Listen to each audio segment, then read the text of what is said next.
Good evening, everyone, and welcome to the virtual public information meeting for state project number 161-144, replacement of bridge number 04976, which carries Honey Hill Road in the town of Wilton.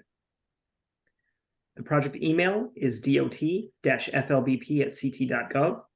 You can ask a question by phone and a voicemail at 860-594-2020. And we also encourage you to visit the project webpage located at the website below. A recording of this presentation will also be posted after the live event. Closed captioning, including non-English translation options, will be available at that time. Here's a quick slide on how to view captions and subtitles in Zoom. If you click on Show Captions, click the speaking language, and then select the language from which you would like to hear. Closed captioning, including non-English translation options, are also available on YouTube after the event. My name is Mark Burns, and I am the project manager at the Department of Transportation for the local bridge program. I am now required to read this slide regarding Title VI. No person shall, on the basis of race, color, or national origin, be excluded from participation or subject to discrimination in the development of this project. We highly encourage you to fill out the post-meeting survey located at the website below, in which you can also access via the attached QR code. There's also a link to the civil rights information from the Office of Equity regarding Title VI.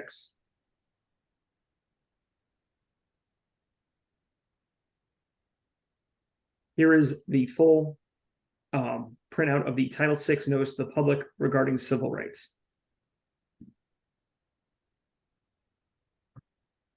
The goals for tonight's meeting will be to interact with the project team, explain the federal local bridge program's design managed by state or DMS program, welcoming remarks by the town of Wilton, introduce the project team, and there will be a formal presentation of the design progress, which will include explaining the condition of the existing bridge and the purpose and need for its replacement, and to recommend a viable proposal.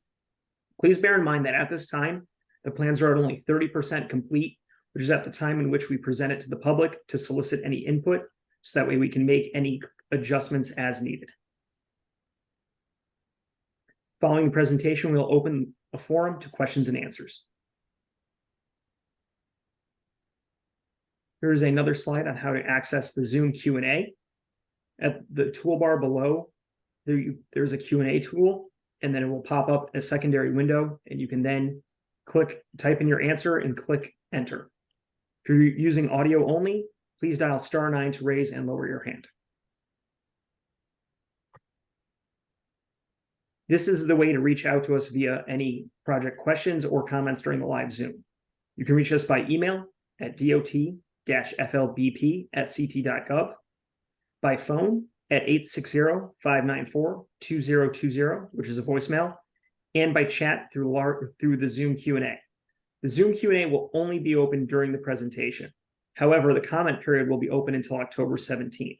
If you go to the project webpage, you can also send out comments. So this project is being funded through the Federal Local Bridge Program's Design Managed by State, or DMS program. In the past, in the Federal Local Bridge Program, projects were funded via 80% federal and 20% town funds for design, rights-of-way acquisitions, and construction.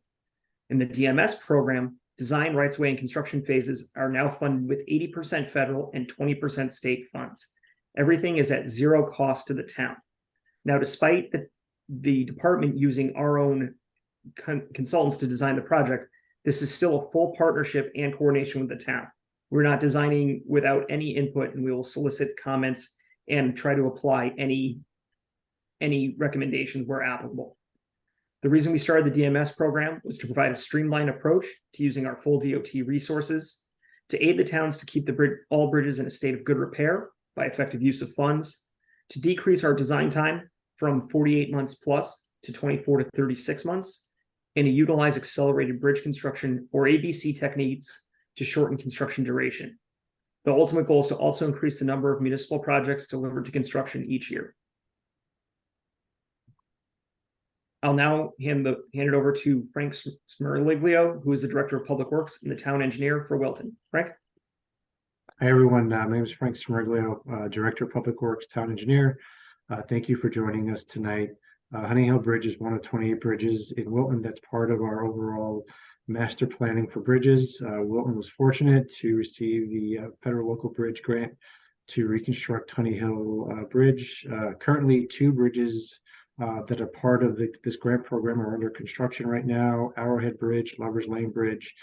And on Thursday, we're going to have a public informational meeting about the reconstruction of Cannon Road Bridge. I encourage residents to ask questions and provide any information they feel is important to the project. Thank you.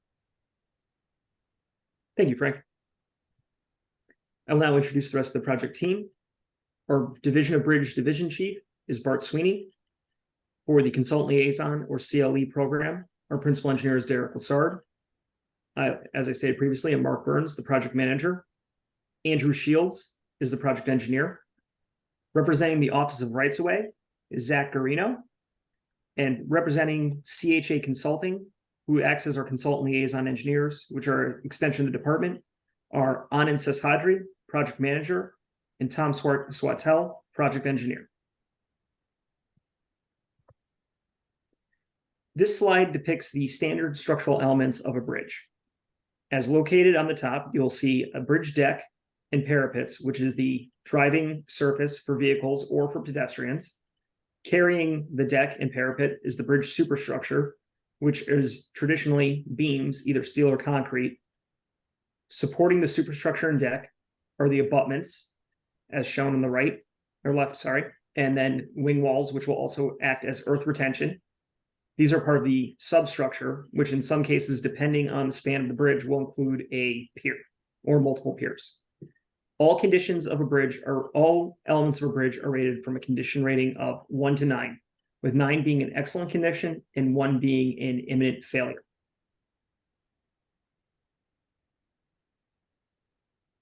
Here are some examples of concrete deterioration, which you'll see on bridges that are in poor condition. You'll see some examples of efflorescence, which is when there is a reaction within the concrete, which causes this white substance to come out. Honeycombing is as a result of repeated freeze thaw from moisture getting inside the concrete and then causing damage, as shown there. Scaling is damage either from plows or vehicles worn over the bridge deck over time. From there, I need to minimize my map. Map cracking, which can happen either when concrete is first poured and over time during different settling.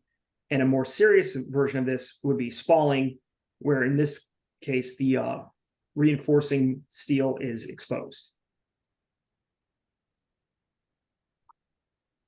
I'll now turn over to Tom from CHA so he can begin the formal presentation.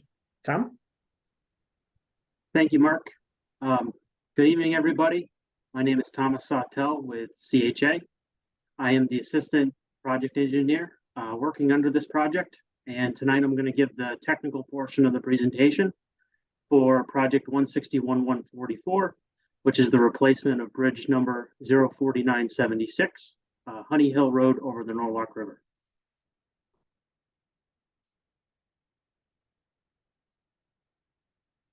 So to start out, the bridge is located here on Honey Hill Road, and it conveys traffic in a bidirectional east to west direction over the Norwalk River. The Norwalk River flows from north to south, or top of the page to bottom of the page, as I'm currently showing. Some other additional items and elements around the site that I want to point out. We have a Metro North at-grade rail crossing located east of the bridge, as well as the intersection with Route 7 or Danbury Road located west of the bridge. Finally, there are also 2 historic properties that I'll get into later in the presentation.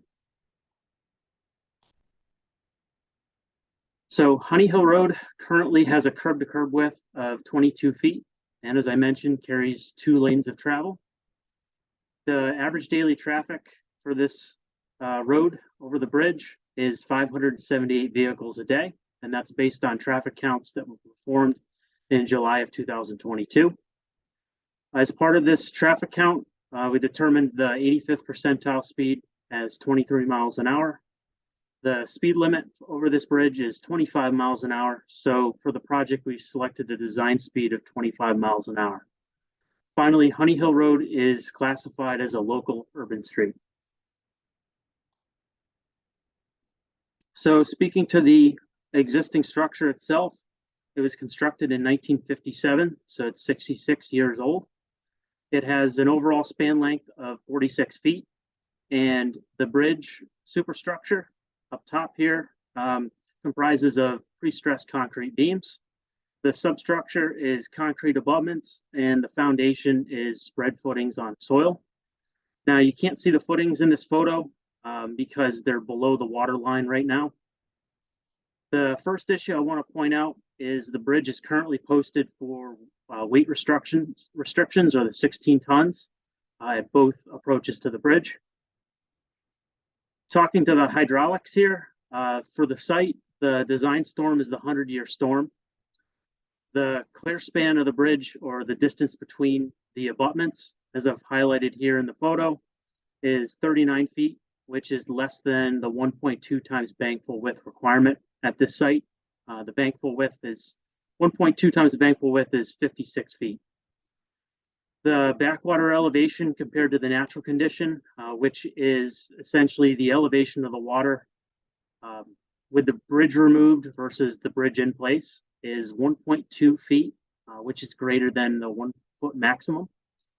The underclearance at the bridge, which is defined as the elevation from the water surface at the 100-year storm to the low chord or the low point in the beam of the bridge, is 0.5 foot, which is less than the 2 foot minimum. Also, the freeboard, which is located further to the west of the bridge along Honey Hill Road, at the low point is 2.5 feet, which is greater than the 1 foot minimum. The second issue I want to point out is the bridge is currently scour critical because the foundations are unstable for the design scour event. So as Mark mentioned, these bridges are inspected on a biannual basis, and the last time this structure was inspected was in October of 2021. And based on the inspection report, the superstructure was rated in satisfactory condition, the substructure is in good condition, the approach is in satisfactory condition, and the channel and channel protection is in good condition. Two other features I want to point out are the bridge railing is in poor condition and the approach guide rail system is in fair condition. Both of these elements do not meet current safety standards, and that's another issue I'd like to point out. So the next few slides are some site conditions around the bridge and the surrounding project site. In the top left, we have a north elevation of the bridge at the inlet. The top right is the south elevation of the bridge or the outlet. The red arrow is pointing to a 16-inch diameter water main that's running parallel to the south fascia of the bridge. I'll get into that a little bit further later on in the PowerPoint. The bottom right is a view of Honey Hill Road looking east over the bridge. Note that this photo shows the weight limit sign at the approach. The bottom right photo is looking west over the bridge. In the first arrow, you can see the Metro North at-grade crossing located east of the bridge. And in the background, you can see the intersection with Route 7, which is located west of the bridge. In the top left is a looking further east along Honey Hill Road towards the intersection with Mather Street. And in this photo, you can see the at-grade rail crossing signs and warning gates. In the top right is just a condition of the bituminous overlay over the bridge. The bottom left is a view of the bridge rail. As I've noted, it's in poor condition and it doesn't meet current safety standards. The bottom right photo is a close-up of the 16-inch water main running parallel to the south fascia of the bridge. I want to point out that today the water main is not attached to the bridge. And also it's important to note that the water main needs to remain open throughout construction. The top left photo is a view on the underside of the bridge looking up at the bridge superstructure. The top right photo and bottom left are showing a few spalls in the ends of the beams as well as at the east abutment. And the bottom right photo is a view of the west abutment and wing walls. As you can see, they're in pretty nice shape. The top left photo, as I pointed out in the circled red area and directional blue flow arrows, is an upstream feeder brook located near the northeast wing wall of the bridge. The top right photo is a close-up of the drainage structure under Metro North that conveys this feeder brook. And the bottom left and bottom right photos are views of the Norwalk River looking upstream and downstream of the bridge, respectively. So, as I've mentioned, there's several deficiencies with the existing structure, and the project's purpose and need is to address these deficiencies. They are that we want to eliminate the weight restrictions on the bridge that currently exists today. We want to eliminate the scour critical deficiency. We want to replace the bridge and approach rail systems to meet current safety standards. We want to improve the hydraulics of the bridge at the site. And finally, the bridge, as I mentioned, is an aging structure. It's nearing the end of its service life since it's 66 years old and was constructed in 1957. So because of these issues, for this project, we're proposing a full bridge replacement. Now, the other thing I'm going to note is, like Mark mentioned, the bridges are inspected on a biennial basis, and despite the deficiencies that I've noted, the bridge is still safe for the traveling public to travel on. So for proposed improvements for the full replacement, it's going to be a brand new steel beam bridge. And with this new structure, we're going to have 75 years of service life and a minimal anticipated future maintenance. The new structure will carry all of our vehicle loads, so it'll eliminate our weight restrictions. And the structure is going to be founded on piles that will be designed for scour. Also, the bridge rail system and approach rail systems will meet current safety standards. And finally, we're going to be maintaining the 22-foot wide roadway width that's out there today to avoid impacts that I'll get into a little bit later in the presentation. We're also going to improve hydraulic performance at this site. So we're going with a widened span to the west. So it's going to be 66 feet, which will give us a 56-foot clear span that'll satisfy the 1.2 times bank full width requirement. The structure will also pass the 100-year design storm. At the bridge, we're going to get 0.4 feet of underclearance, which is similar to the existing condition that's out there today. And at the approach roadway, we're going to gain some freeboard. So we're going to have 3.1 feet of freeboard, which is better than the existing 2.5 feet. The other big improvement we're going to make is that we're reducing the backwater elevation compared to the natural condition. So we're going from 1.2 feet out there today and reducing it down to 0.6 feet. And finally, since we know that the town of Wilton is very sensitive to the aesthetics of the bridge, we're proposing improvements at this site, which will consist of masonry facing for elements such as the end blocks above the roadway, like you can see in these two photos to the right, as well as we're going to metallize the steel beams and rails to color of the town's choice, similar to these example photos from another project that I'm showing. So here's a plan view of the proposed steel beam bridge. Just to orient everybody, we're looking from west to east, and the Metro North at grade crossing is right here.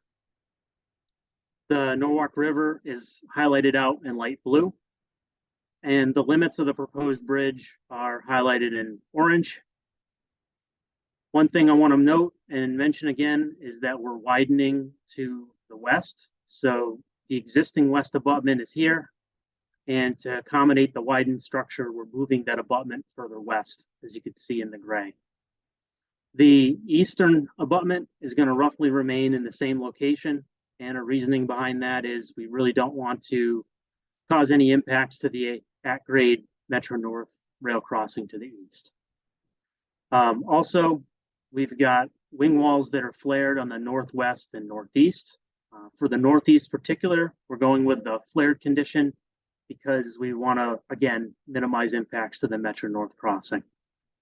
On the south side, we're going with U-shaped wing walls for the southeast and southwest, and that's going to be to accommodate the water main in its permanent condition that I'll get into a little later. The other thing that I'm going to mention is that we're proposing some riprap slope protection at the western approaches behind the wing walls, and that's just to mitigate any potential concerns for erosion at the site. Here is an elevation view. This is a south elevation view of the proposed bridge. So speaking to the aesthetics, we've got the end blocks up top with the real masonry facing and the 3-tube curb mounted bridge rail. We have a brand new bridge, which has got a steel superstructure, new concrete abutments, and a foundation with piles that are socketed into bedrock. One thing I do want to point out again is in this elevation, we're showing these hatched representations of approximately where the existing abutments are today. And as you can see, the western abutment is going to be removed and a new abutment is going to be constructed behind it further west to accommodate the widened span of the new structure. Here's a bridge section looking east. So we're maintaining the 22-foot wide curb-to-curb width of the roadway, which again, it will consist of two 11-foot travel lanes. And we've got a 3-tube curb-mounted open bridge rail on both sides. Then the superstructure will consist of 3 inches of hot mix asphalt over a waterproofing membrane with a concrete deck and steel beams for the superstructure. The other thing I'm going to point out is that the water main will be permanently fixed to the south fascia of the bridge. So here's a roadway plan. Again, just to orient everybody, we've got the intersection and Route 7 right here. We're looking at Honey Hill Road from west to east. Then we've got the Metro North at-grade crossing. The light blue is showing the Norwalk River. The orange is showing the limits of the proposed superstructure. And as you can see, we've got a yellow hatching to both approaches for the west and east. Those are the limits of full depth reconstruction for this project. And including the limits of the bridge, it gives us a total project limits of 230 feet. We're going to be maintaining the horizontal alignment of Honey Hill Road. And that's going to minimize any impacts to the historic properties to the south, as well as minimize any impacts to Metro North and the intersection with Route 7.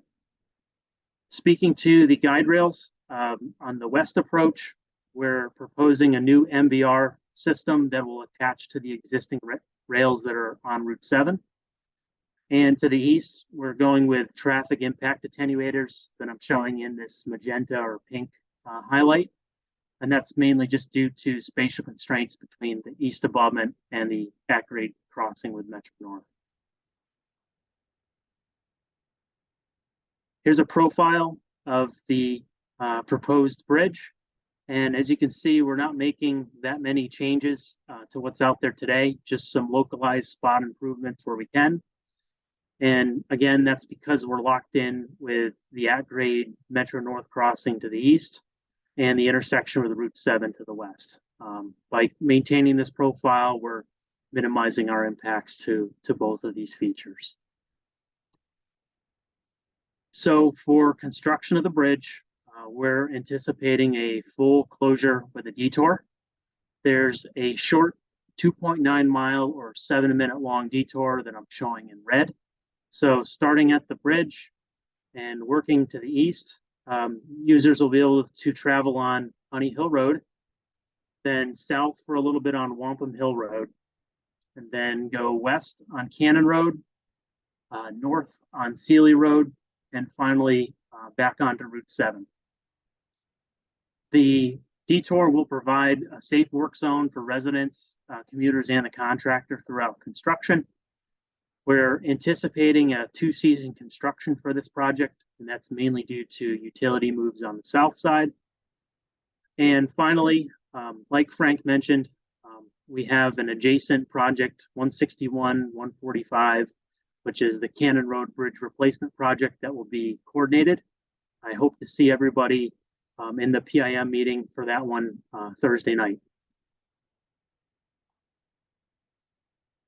So speaking to the environmental impacts and permits for this project, we're anticipating some tree clearing along both sides of the roadway, mainly to the south for utilities. And we've got some temporary and permanent wetland and watercourse impacts around the site that'll be required to construct the new bridge and abutments. Speaking to the historic impacts, like I'm showing in the photo at the bottom here, there's 2 properties to the south that are underdeveloped. We're anticipating the property impacts are going to be minimum. And then finally, the permits, they're getting coordinated with not only the town, but also the state and federal agencies. So here's a right-of-way and utility impact plan. And again, to orient everybody, we've got the intersection and Route 7 here. We're looking from west to east along Honey Hill Road. We've got the Actorade Metro North crossing here. And the bridge is right here as I'm circling with my pointer. On the north side, there's 2 properties that we're going to need partial takes, some slope easements, and a temporary construction easement to construct the new bridge. On the south side, the 3 properties here, including the 2 historic ones, we need some temporary construction easements only, and that's due to the temporary utility moves. So as I've highlighted in green, there are overhead utilities there today that will be relocated first further to the south, followed by the water main, which will be temporarily relocated also to the south, as I'm shown in the purple line work.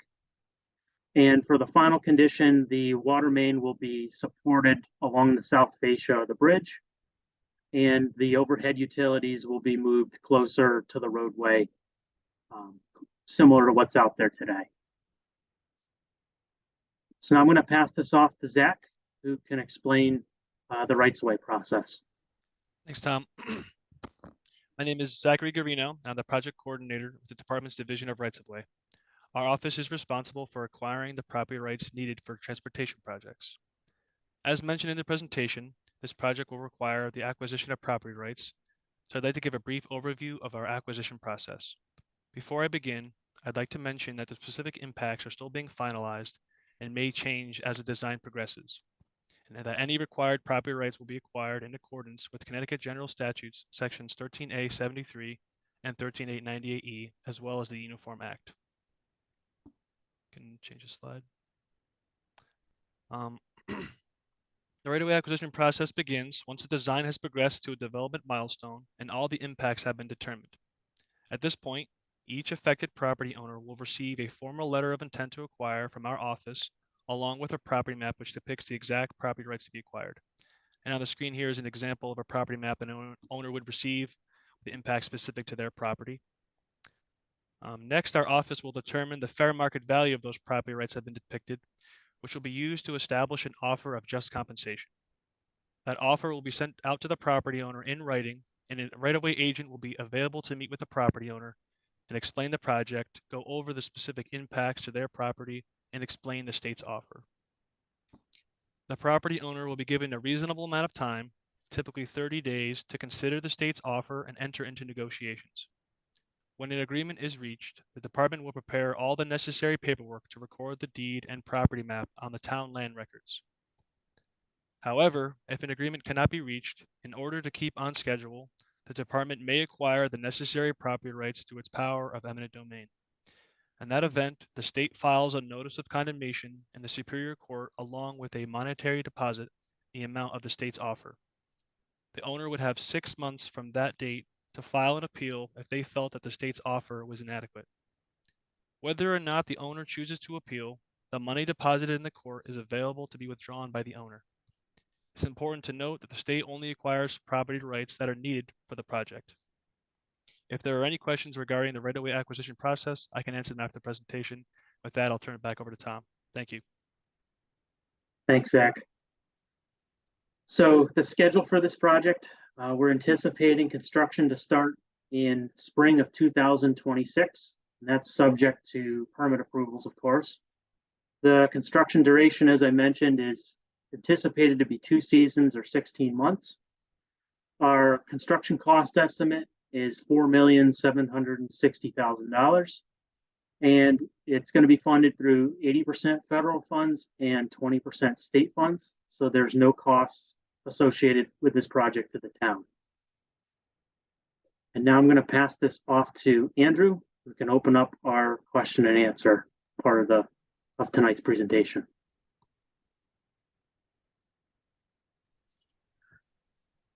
Good evening, everyone. If there are any questions at this time, you could either send them to us by email at dot-flbp@ct.gov, by phone at 860-594-2020, or by chat down below on the Zoom question and answer tab, or on the project webpage. You could also reach us. So if there are any questions, please feel free to ask them now, or if you can't do it tonight, the entire comment period is open for another 14 days, ending on October 17th, 2023. Thank you, Andrew and Tom and Zach. Just to also reiterate, we'd greatly appreciate if you could take the time to fill out the feedback survey that Andrew also placed in the chat.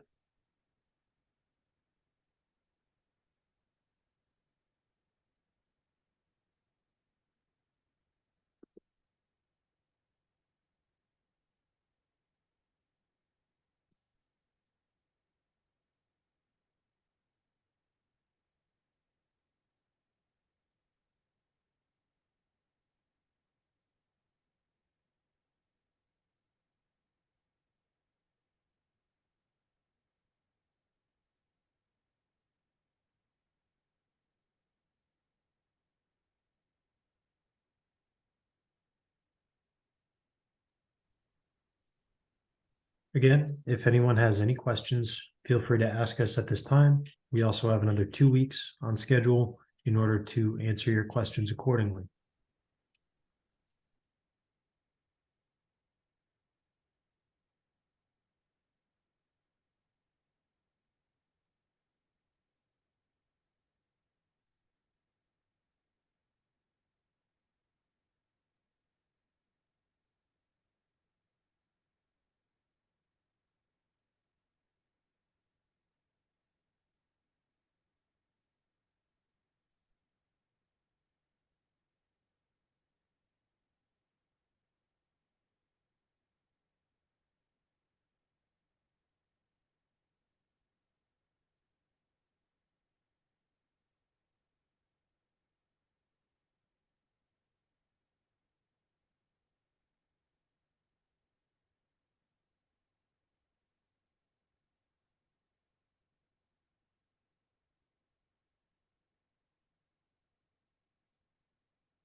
Last call for questions at this time.